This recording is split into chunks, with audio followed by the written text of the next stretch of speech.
मेरी 2 घंटे की मेहनत जाया हो गई और सारा किचन तबाह कर दिया उसने। क्या तुमने वाकई उस लड़की को जॉब पे रख लिया है जो इस जॉब के लिए केपेबल ही नहीं है? यार तुमने तो हवा को ही उल्टा चला दिया है। जब वो डाइटिशियन ही नहीं है तो हमारे पास उसका क्या काम है? अब जब हवा उल्टी चली रही है तो हम भी थोड़ा हवा का साथ दे लेते हैं। शाहान, पहेलियां मत बुझवाओ मुझसे, खुल के बताओ क्या चाहते हो। मैं एक छोटा सा गेम खेलना चाहता हूं मोइज। माहिन के लिए पे बैक टाइम आ चुका है। जो बोया है वही काटेगी। तंजिया सी जिससे मेरा दिल जल के कोयला हो जाता था, उसकी कोई ना कोई कीमत तो होगी ना। तुम भी वैसा ही करोगे? हो सकता है उतनी सख्ती से मैं उसके साथ पेश ना आऊं जितना बुरा उसने मेरे साथ किया, लेकिन दोस्त इसको स्वीट रिवेंज कहते हैं, समझे? बस अब तुम देखते जाओ और मजा लो। हाँ भाई, प्लीज जितनी जल्दी हो सके मेरा माल मंगवा लीजिए। मुझे अगर कल तक मेरा माल नहीं मिला तो मैं तबाह हो जाऊंगा, बर्बाद हो जाऊंगा। शिपमेंट कल आ जाएगी। भाई कोई गड़बड़ तो नहीं होगी? कंफर्म है ना? परेशान ना हो, हर हाल में कल तुम्हें माल मिल जाएगा। अब तुम्हारे अच्छे दिन आने वाले हैं। इंशाल्लाह भाई, ये सब आपकी वजह से हो रहा है। अब तुम एक कामयाब बिजनेसमैन बनने वाले हो। ठीक है भाई, शुक्रिया, बाय।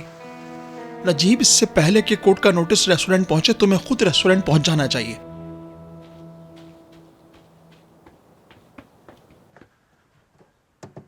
हवा मेरी जान, मैं चलता हूँ, मुझे जरा एक काम से जाना है, आता हूँ थोड़ी देर में। नजीब, मुझे तुमसे एक जरूरी काम है। 1 मिनट रुको, मैं आ रही हूँ। डार्लिंग, तुम कहाँ जा रहे हो? हमें तो बच्चे के लिए जाना था ना। बच्चे के लिए कहाँ जाना था? आहिस्ता बोलो, अम्मी सुन लेंगी। यार तुम्हें याद नहीं मैं कितने दिनों से अपॉइंटमेंट लेने की कोशिश कर रही हूँ, और मैंने तुम्हें कब से बताया हुआ है कि आज सुबह चलना है। तुम्हारी समझ में नहीं आता, तुम फिर ढोंगियों के चक्कर में पड़ गई। हवा, तुम उनके हाथों बेवकूफ बन रही हो। ऐसे ना कहो नजीब, उनकी वजह से आज कितने लोग साहिब औलाद हो चुके हैं। अल्लाह पाक हमें भी औलाद से नवाजेगा, उसके लिए हमें ढोंगियों की जरूरत नहीं। वैसे भी आज मुझे एक जरूरी काम है, फिर कभी चलेंगे इंशाल्लाह। नजीब, ये अपॉइंटमेंट बहुत मुश्किल से मिला था मुझे। अच्छा मुझे ये बताओ कि तुम्हें बच्चे की कमी का एहसास नहीं होता क्या?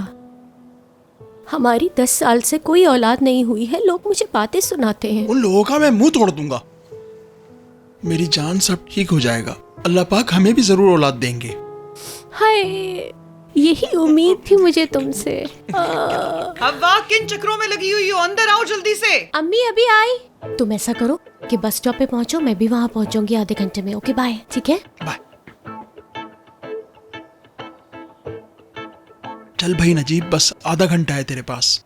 देखो मेरी बात सुनो, ये साइको इंसान मेरी बेटी को ऐन निकाह के वक्त छोड़ के भाग गया था। अगर ऐसा तुम्हारे साथ हुआ होता क्या करती तुम? आपको पता है छोटे इलाके से ताल्लुक है मेरा। अगर मेरे साथ ऐसा हुआ होता तो मेरे बाबा मुझे भी गोली मारते और उसे भी। मैं तो ऐसी मजाक कर रही थी। अल्लाह ना करे ऐसा हो। बात सुनो, मैं भी तो यही कह रहा हूँ, उस लड़के को भागना नहीं चाहिए था। अगर वो आके उस हरकत की माफी मांगे जो उसने की है, और मेरी बेटी से भी मांगे, हम उसे माफ कर देंगे।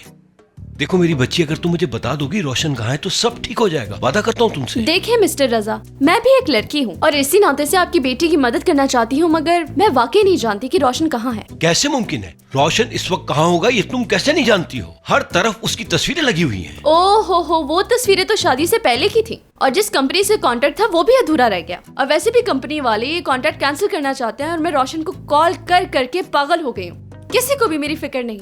देखो तुम समझ नहीं रही बेटा, या तो तुम मुझे ये बताओगी कि रोशन कहाँ है, या फिर जुबैर यहाँ आके ऑफिस में बैठ जाएगा। दोनों बातों में से क्या चाहिए तुम्हें? तुम्हारा फैसला है।